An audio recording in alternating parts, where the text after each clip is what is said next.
What's going on, FA Nation? Welcome back to the Fantasy Alarm 2-Minute Drill. I am Dan Malin. This week I'm joined by Matt Selz as James Grande is away on his honeymoon. Congratulations to him and the new missus. We are recapping week 3 for the 2022 NFL fantasy football season. Matt, how was week 3 for you? I had a great week. And I actually thought I was feeling great all day, looking at my season-long leagues, looking at my DFS leagues, and I'm like, I kept a very small player pool. I was kind of sharing some of it in the NFL DFS Discord. And I had a great week. I cashed easily in my double ups, but then it was like a lot of people struggled. And then I kind of started to see the perspective and the grand scope of it all because there were a lot of injuries. Did the injury bug bite you pretty hard? Not this week, actually. I did not actually play DFS this week. There was a lot going on Sunday between my daughter doing a fun run, my other daughter having a soccer game. Yes, it was National Daughters Day, so I was trying to spend as much time with them, and then like a never-ending NASCAR race. So Yeah, that thing was I insane. I did not get DFS lineups in. I did, however, set my seasonal, and this was the best week so far that I've had in seasonal, which isn't saying much because the first 2 weeks were terrible. That being You said, definitely dodged a bullet in DFS at least. what? You dodged a bullet in DFS at least. Yeah, man, it just seems like it's been crazy this week. I did make some bad reads on sitting some guys, like I said, in Juku.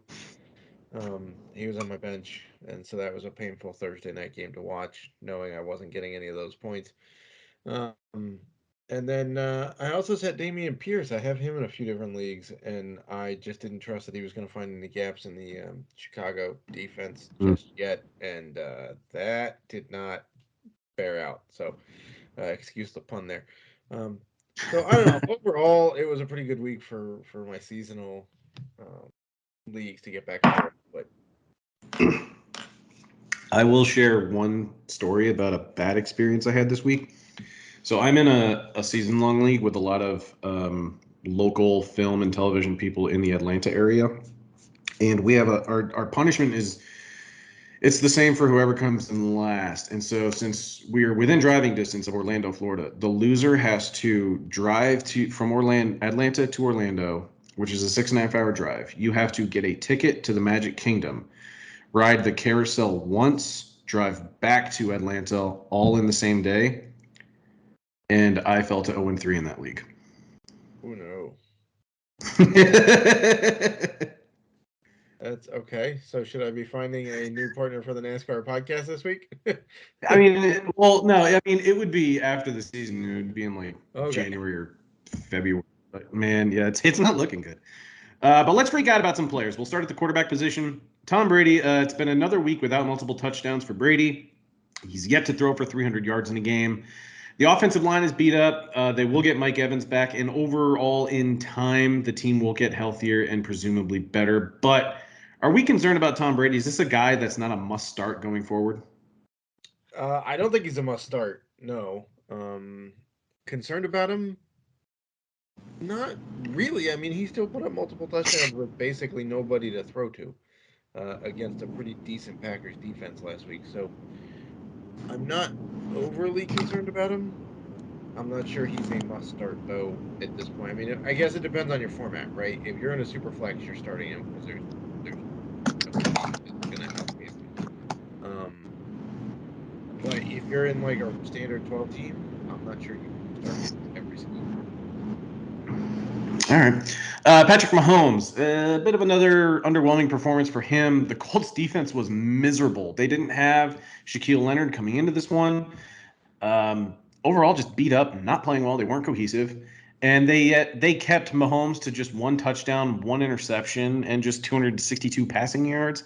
And aside from Travis Kelsey, he doesn't really have a reliable weapon that he can go to like he did with Tyreek Hill. And now they have to draw a road matchup against the Tampa Bay Bucks next week, and they're pretty stout defense. Um, I know most leagues, this is probably a bold question, but would you bench Mahomes for someone like Jared Goff or Derek Carr next week? I don't know that I can do that, and here's why. Because I think the Chiefs over the last few years since winning the Super Bowl have had a tendency to play up to big name opponents, and when they think it's a cakewalk, they kind of play down, which I believe is what happened last week. Um, You can make the argument that there was a penalty on that final Colts drive that would have forced them to punt, and then it gave them the momentum swing. But can't really blame one play on like the Colts should not have been scoring this game based on how they played offensively and defensively. So I would not bench Mahomes.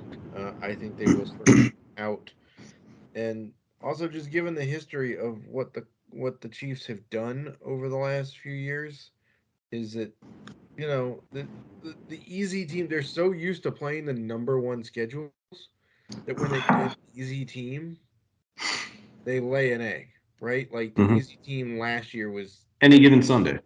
they laid an egg, right? They were huge favorites against Indianapolis. They laid an egg. I don't think that happens against Tampa Bay or Buffalo the week after. All right, now we move to the running back position. And the funny thing about the running back position is that you could talk about anybody. We could realistically talk about McCaffrey, who we will, Alvin Kamara, Austin Eckler, DeAndre Swift, who we will get to. But I'm going to lead off with CMC. He totaled 100 rushing yards for the second straight week, has just one touchdown and only 10 catches through 3 games. Now, get a running back to catch 3 to 4 passes a game, that's pretty good. But it's a very low floor from what we saw in him when he was healthy in his prime 2-3 years ago. It's just not the receiving volume we're used to seeing with him. By no means can you sit him, but do we need to lower our expectations for Christian McCaffrey as more of a low-end RB1, high-end RB2? Because he's not, very few people right now are playing like a high-end RB1. So the floor overall for running backs, or the ceiling, whatever, floor, ceiling, it's all just been dropped so far through 3 weeks. Yeah, it's been pretty disappointing. I was a guy who was not planning on drafting McCaffrey. There was a lot of people who were like, "Oh, he'll be fine. Let's take him at 1.1 because his upside is better than anybody else's." Okay, but the floor is way lower. Um, so I was not a guy that was drafting him early. Did I wind up with him in a couple of leagues? Yeah, but that was because he fell, right? I took him like seventh overall in one league because he was just there. And then I took him around there again in another league, basically. So I've not been terribly happy with the production from him. It's getting better. Um, but if you have him in a PPR format, you're very disappointed right now, right? Mm-hmm. Because you're expecting, I don't know, probably about 25 catches at this point, given Yeah. what he normally does. And so he's clearly not there. So yeah, I would say he's probably in a high end RB2 right now. DeAndre Swift looked great in week 1. Go ahead. Oh, I'm sorry. Did I interrupt? Nope. Oh, sorry. DeAndre Swift looked awesome week 1, signaling a potential breakout campaign. But he has been hobbled by injuries of late. Even in a small sample size last week, he still broke off a 50-yard run, found the end zone. This week, it was the Jamal Williams show, and there were some plays where Swift was on the field, even when he wasn't touching the ball, which I thought was odd because if you know he's hurt and he's playing through injuries and you're going to have him active, why would you have him on the field as a decoy to only risk further injury? I feel like if they were going to have him on the field, they should probably try to get him the ball, which may have been obvious. Otherwise, I thought they should have just sat him. But now he's hurt even more so. And he's likely going to miss the next 2 weeks, which is weeks 4 and 5, and the Lions are on bye in week 6. This is likely to keep him out until week 7. Who are you prioritizing on the waiver wire this week in terms of running back? Is it Jamal Williams as the top play? At this point, you kind of have to, right? Is there anybody else that really jumps out? I mean, not really. This is sort of a muddled backfield. Okay, but it's still a muddled backfield. So you're getting one of those guys you're not expecting, um, you know, returns quite like a lead back. And Jamal Williams is quite likely the lead back for the Lions for the next couple of games. Um, Should I jump on Brian Robinson if he's available? I might, depending on who you can drop and just have him sit there. But that guy, I mean, he was running routes pre-game this past week after getting shot twice like a month ago. So I would say that it's Jamal Williams one, and if you really want to take a shot on a guy, and you're really desperate and you want to hold a guy for a couple of weeks, it'd be Brian Robinson. Cool. Let's transition to wide receivers. Back-to-back disappointing weeks for Justin Jefferson. He found the end zone twice in week 1, but has done very little the last 2 weeks, most notably the last week when the Vikings were in prime time. Over the last 2 games, he only has 9 catches for 62 yards. Is this just an unfortunate byproduct of having Kirk Cousins as your quarterback? I took him ahead of Cooper Kupp and Christian McCaffrey in a lot of leagues if I had the number 2 overall pick. And yeah, it sucked the last couple of weeks. I'm not gonna lie. I mean, it did, no doubt about it. It did against the Eagles, who were, it was a primetime game. Kirk Cousins tends to not do well in primetime games. That's his MO at this point. Also, the Eagles defense might just be spectacular, and we were underselling it because, I mean, shutting down Carson Wentz isn't that hard to do, but come on now, they shut him down pretty well. Um, Obviously, you're not benching Justin Jefferson. I think you just have to grin and bear it. He's going to have some down games. Does he like to get up against the Packers? Sure. All of the Vikings like to smoke the Packers. But here's the other thing: the run game is going to be different going forward because we got Dalvin Cook is injured. Right? They're trying to figure out if he's going to play and use a shoulder harness because his shoulder is dislocated again, as the news report said. So I think that may help. But look, you can't ball out in week 1 and then not expect to be like double covered every single play after that, right? That's kind of the thing. So I think there's more big things coming. All right, let's transition to a couple wide receivers that are absolutely struggling right now. These are some mid-round picks: Darnell Mooney and Allen Robinson. If you've been in the Fantasy Alarm NFL season-long Discord today, they've been a hot topic of conversation. The Bears are averaging just 15 pass attempts per game, and they currently sit at 2-1. So that tells me that if they're 2-1 and they're only throwing it 15 times a game, the coaching staff probably feels like they only need to throw it 15 times a game. That's bad news for Mooney, who has just 4 catches on 11 targets through 3 games. Allen Robinson looks just as awful. He only has about 7 catches on a dozen targets through 3 games, and he dropped a touchdown on Sunday. Are you comfortable dropping one or both of these guys, or are they just, you can't start them and you just need to suck it up and deal with them on your bench? This is such a hard question. Like, are you dropping either of these guys? Uh, I co-own a league where me and the other co-manager we have Allen Robinson, but we're fortunate because we do have DeAndre Hopkins coming back.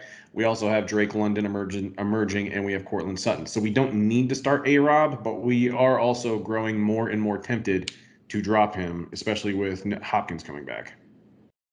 Yeah. Right now, we haven't discussed waivers, and I don't think we're going to drop him ahead of week 4 because it does feel like the Rams are trying to scheme to get him the ball at times, but it's just like he just looks awful. Like he can't really like create separation. He's normally a guy that can win, a jump ball, and we just haven't seen that, and it's resulted in just a dozen targets, and yeah, it's just been bad. So I think a drop is looming in the next week. I don't know if I'm doing it this week, and I don't have any shares of Mooney.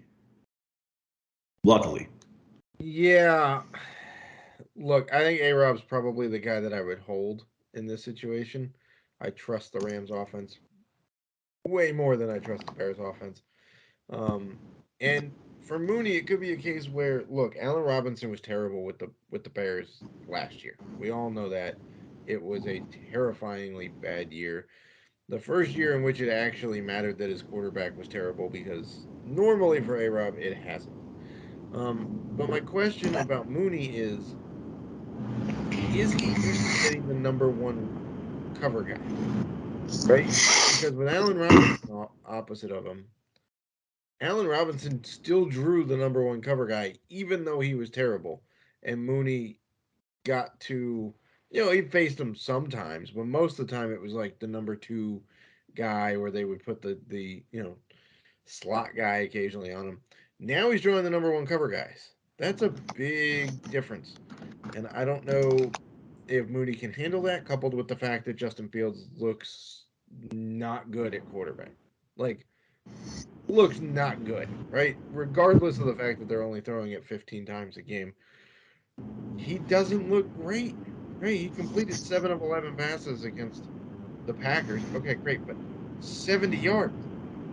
Like, that's not that's not good at all. So I think it's a combination of things. I would be willing to drop him down to the All right. Let's talk waiver wire preview. We already talked about Jamal Williams a little bit, so we'll target 3 other players. Chris Olave had 13 targets for the second straight game, but a lot of it did come after Michael Thomas and Jarvis Landry got hurt. They are both likely to play next week across the pond in London. But how much fab are you spending on Olave, who has emerged as a really solid deep threat for the Saints? maybe 5 to 10%.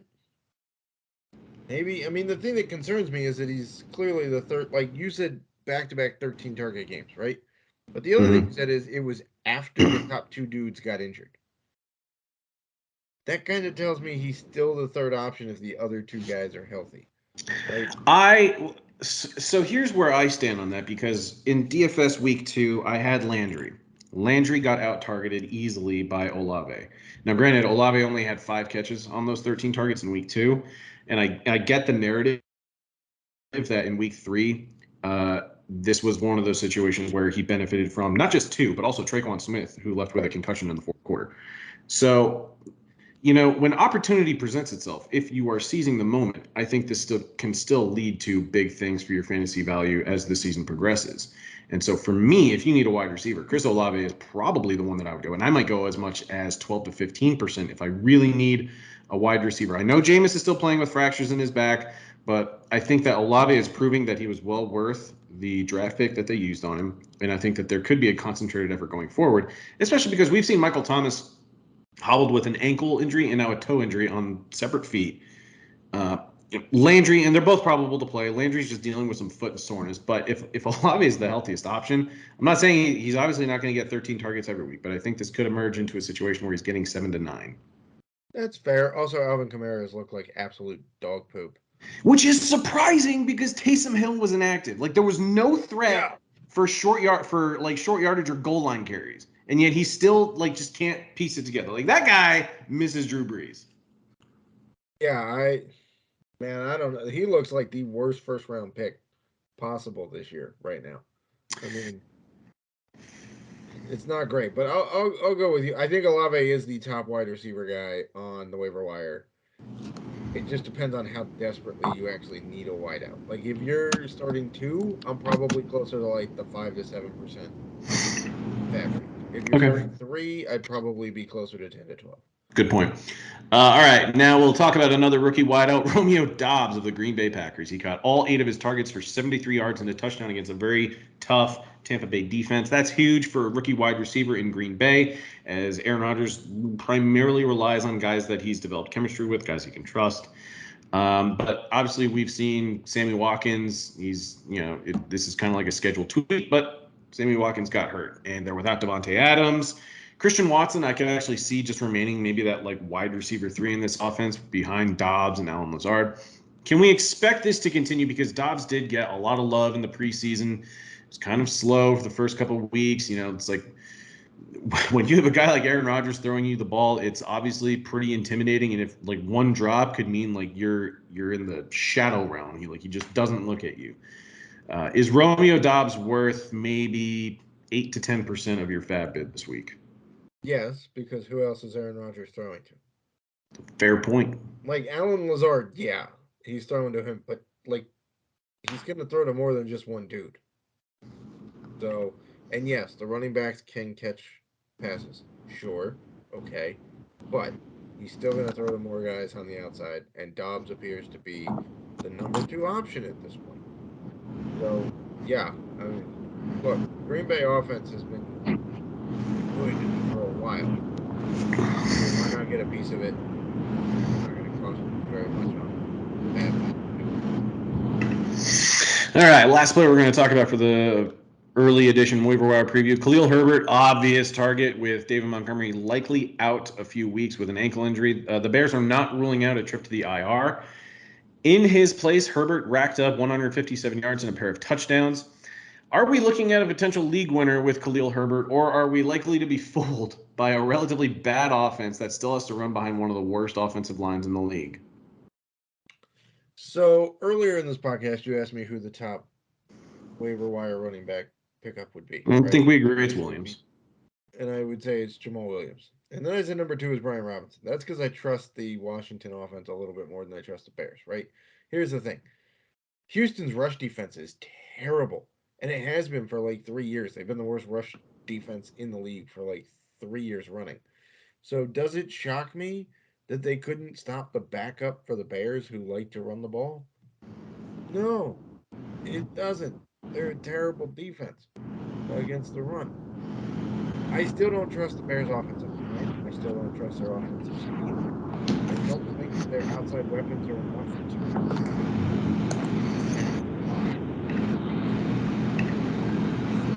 so is he took a shot off Matt? Sure. That's very much